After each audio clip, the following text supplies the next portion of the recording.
Stories behind word का आज चौथा और अंतिम पार्ट है। आइए, कल एक छोटा सा थोड़ा सा रह गया था। 34 नंबर पर रिवील शब्द। रिवील शब्द का हिंदी शाब्दिक अर्थ होता है दिखाना या प्रकट करना। तो इस रिवील शब्द में दो शब्द हैं, एक शब्द है री और दूसरा है व्हील। व्हील शब्द जो है कह सकते हैं कि लैटिन भाषा से बना हुआ है। री का देखिए, री का शाब्दिक अर्थ होता है पीछे या पुनः, और व्हील लैटिन भाषा के विलियम शब्द से बना है या विलम शब्द से बना है। विलम का अर्थ होता है पर्दा, विलम का अर्थ होता है पर्दा, और री का मतलब होता है या पीछे या पुनः।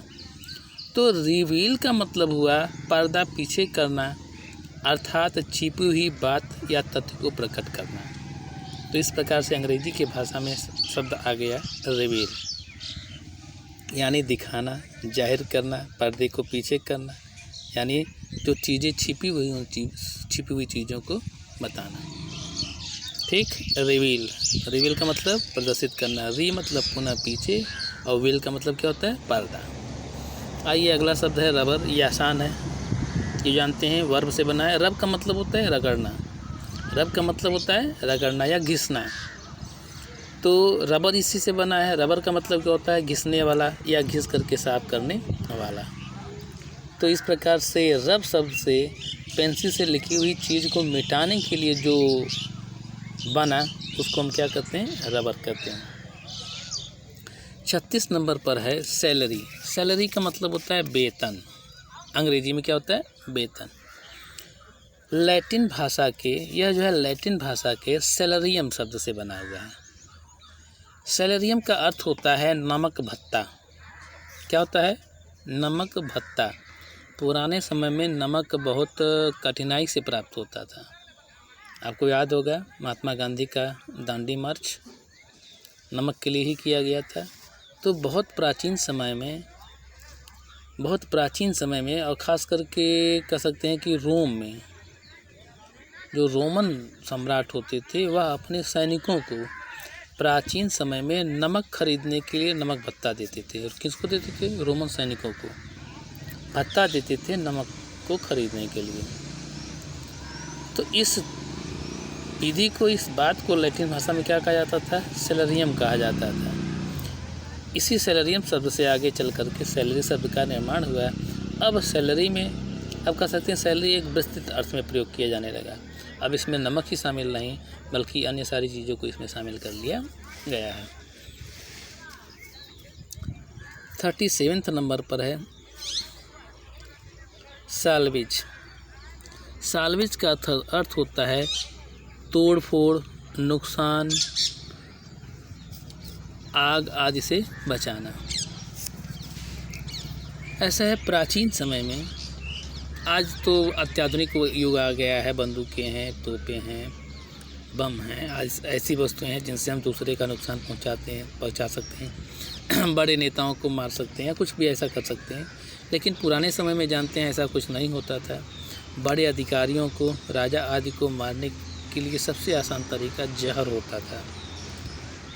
तो राजा लोग अपनी सुरक्षा के लिए, अपनी सावधानी बरतने के लिए, सुरक्षा के लिए, निश्चिंत होकर के जीवन जीने के लिए एक प्रक्रिया अपनाते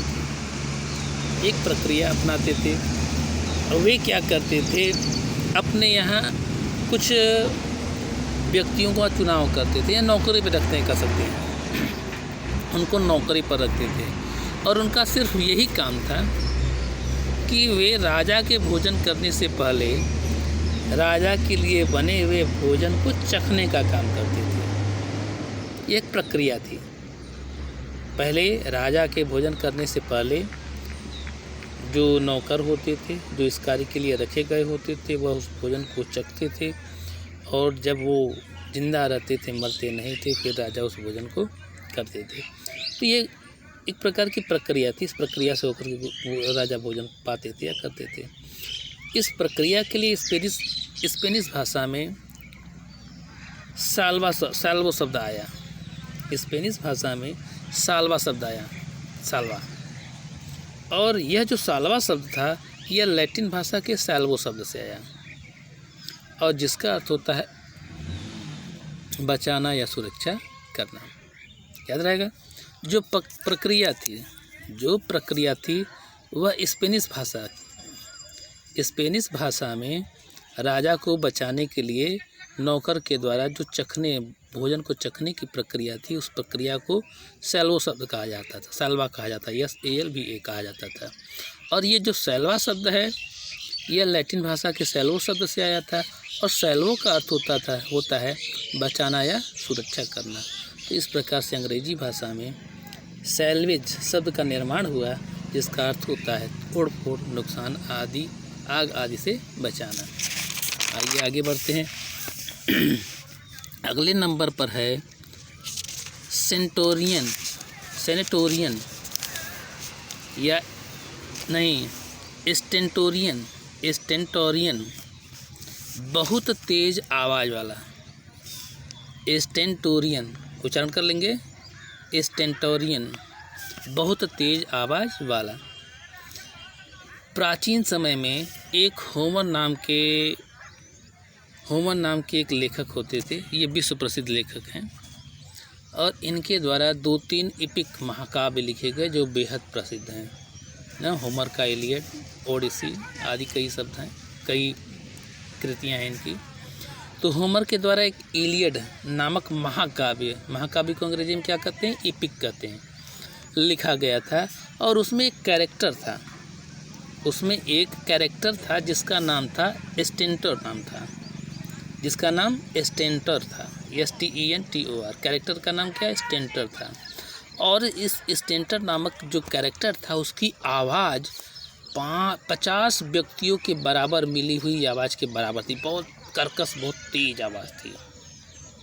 तो इसी स्टेंटर शब्द से कह सकते हैं होमर के द्वारा लिखे हुए महाकाव्य इलियड के एक चरित्र जिसका नाम है स्टेंटर शब्द से अंग्रेजी भाषा में स्टेंटोरियन शब्द आया, जिसका हिंदी अर्थ होता है बहुत तेज आवाज़ वाला। और जब केवल वॉइस प्रयोग करते हैं स्टेंटोरियन वॉइस, तो इसका मतलब हो जाता है बहुत तेज आवाज़। आइए आगे बढ़ते हैं। अगला शब्द है स्टोइक शब्द का शाब्दिक अर्थ हो जाता है सहनशील व्यक्ति। यह कैसे आया? पुराने समय में यूनान में एक दार्शनिक होते थे जिनका नाम था जेनो।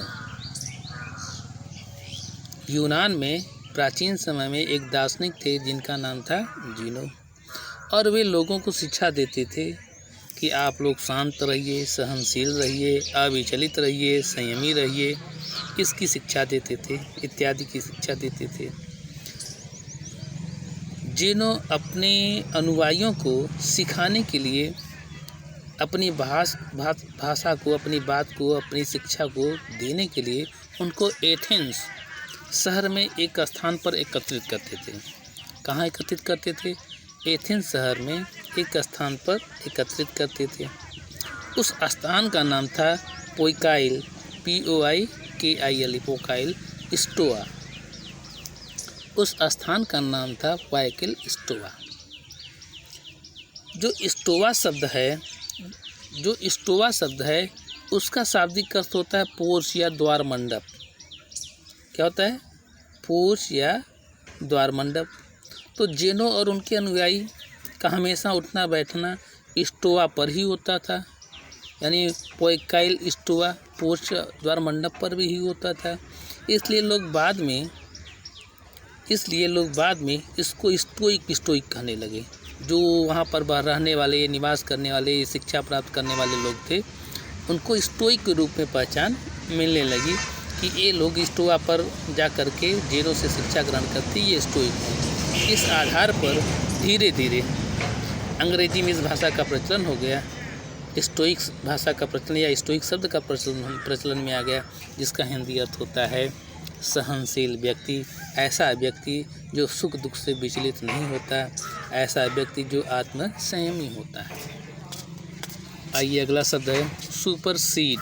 सीड पढ़ेंगे इसको, सुपरसीड की जगह लेना।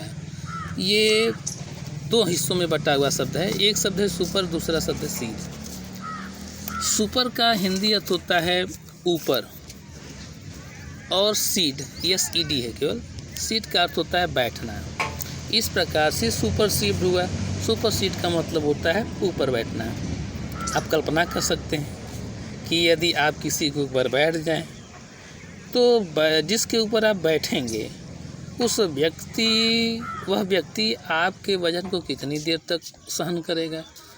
कुछ समय के बाद वह एक तरफ सरक जाएगा, दूसरी तरफ हो जाएगा और फिर आप उस स्थान पर बैठ जाएंगे, उसका स्थान आप ग्रहण कर लेंगे।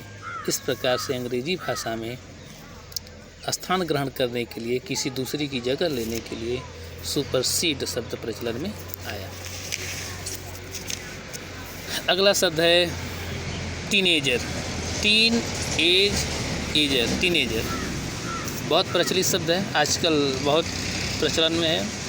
आप जानते हैं कि इसमें 1 2 3 4 में 13 से लेकर के 19 में टीन शब्द आता है। 13, 14 से लेकर 19 आता है।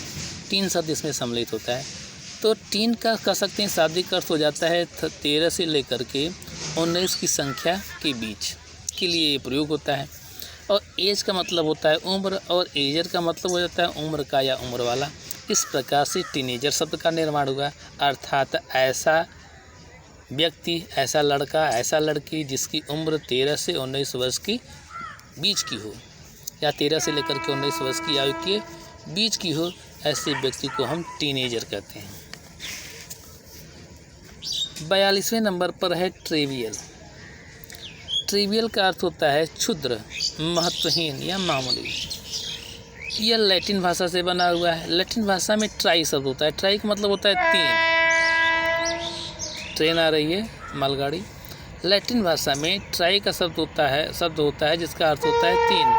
और वियम का अर्थ होता है रास्ता।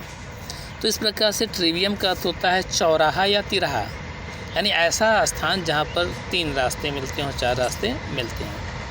तो चौराहे पर जो की जाने वाली बातें होती हैं वह, या सुनाई पड़ने वाली जो बातें होती हैं वह बहुत ज़्यादा महत्वपूर्ण नहीं होती, महत्वहीन होती हैं, साधारण होती हैं, फालतू होती हैं, क्षुद्र होती हैं, हल्की फुल्की विषय की होती हैं। तो इस प्रकार से इस ट्रिवियम शब्द से अंग्रेजी भाषा में ट्रिवियल शब्द का आविर्भाव हुआ, यानी ट्रिवियल शब्द आया, जिसका हिंदी अर्थ हो जाता है क्षुद्र, महत्वहीन या मामूली बातें। और आज के लिए अंतिम शब्द निगोशिएट। निगोशिएट का मतलब होता है समझौता करना या मोल भाव करना। यह लैटिन भाषा से बना हुआ है। लैटिन भाषा में नेक का मतलब होता है नहीं, और ओटियम का मतलब होता है स्वस्थ होने की स्थिति। तो इस प्रकार से अंग्रेजी भाषा में निगोटियम शब्द से निगोशिएट बना, जिसका शाब्दिक अर्थ हो जाता है समझौता करना या मोल भाव करना, यानी स्वस्थ न होने की स्थिति, यानी समझौता न होने की स्थिति। तो इस प्रकार से निगोटियम से निगोशिएट शब्द आया, जिसका हिंदी अर्थ हो जाता है समझौता करना, मोल भाव करना। इस प्रकार से ये स्टोरीज बिहाइंड वर्ड्स आज समाप्त होता है। कल से कुछ ऐसे वर्ड्स के विषय में जानकारी दी जाएगी जो कुछ अलग हैं, जिनकी स्पेलिंग में, जिनके उच्चारण में कुछ कठिनाइयाँ होती हैं, उनको हम आपको बता देंगे। फिर इसके बाद कुछ और आगे नई चीज़ों को लेकर के बढ़ेंगे। धन्यवाद।